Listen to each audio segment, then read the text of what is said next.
you're wondering what happened to the beautiful blue skies and the birds chirping in the background and the beautiful natural sunlight for these videos, I'm afraid to tell you that it is autumn now in England, and that those days are gone and we won't see them for quite some time. So the next lot of videos will be here in my office with this lovely background of my rocking chair, which I love so very much and my husband kind of wishes I'd get rid of. But anyway, today I'm going to talk about a question that I was asked recently about what's the hardest part about being a writer. And it was by someone who is first venturing into writing. And I thought that was a really good question, because you want to know, before you get into any venture, what you're up against. And the truth of the matter is it's really person dependent. Some people really struggle with the solitude and the loneliness of writing, while others kind of thrive in that quiet personal environment where their thoughts can run free. Personally, I struggle with the amount of time that it takes to write a quality, non-prescriptive story. When you're first getting started, it may not feel like it, but you literally have all the time in the world to get, to weave your tale.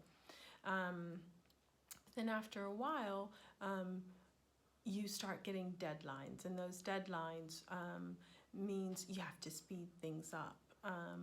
And I find that there are times when I'm meant to be writing, but my creative brain side is still working out some of the plot or some of the story or the characters and their personal development stories.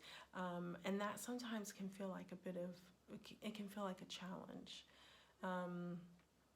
I think the other struggle I find, or another challenging aspect of writing, is the fact that a lot of it is outside of your control. Here's what you can control. You can control your writing. You can control the quality of your writing.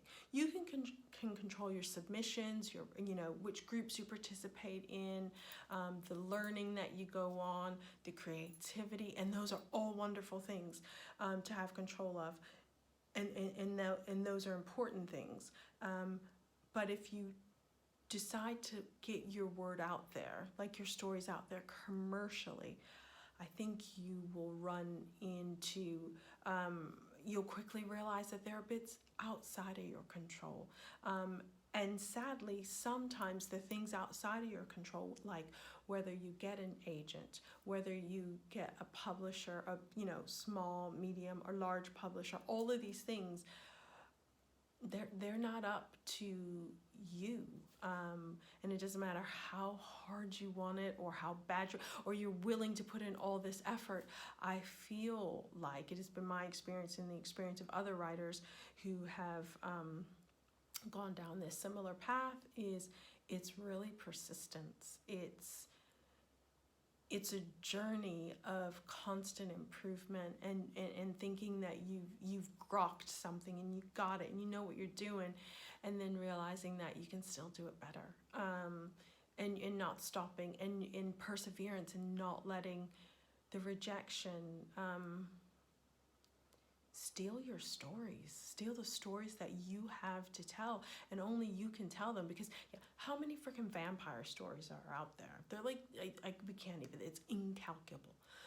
However, no one can tell your vampire story, and that's what makes it special, and that's what makes it unique, and that's what you kind of got to keep fighting for. So, to answer his question, it's a journey, and it's not one that looks like what you think it's going to look like when you first start out on it. But that's probably a good thing. Even though it may be a painful thing, even though it may be a growing thing, it's actually a good thing. Because, if you had all the answers in life, or if you knew what something was going to look like from start to finish, you probably wouldn't do it, because you'd already go, I already know what it looks like. So, those are some of my challenges I find, with being a writer. So if you have any questions or you want to hear me talk about a specific topic, leave it in the comments and let me know. Thanks.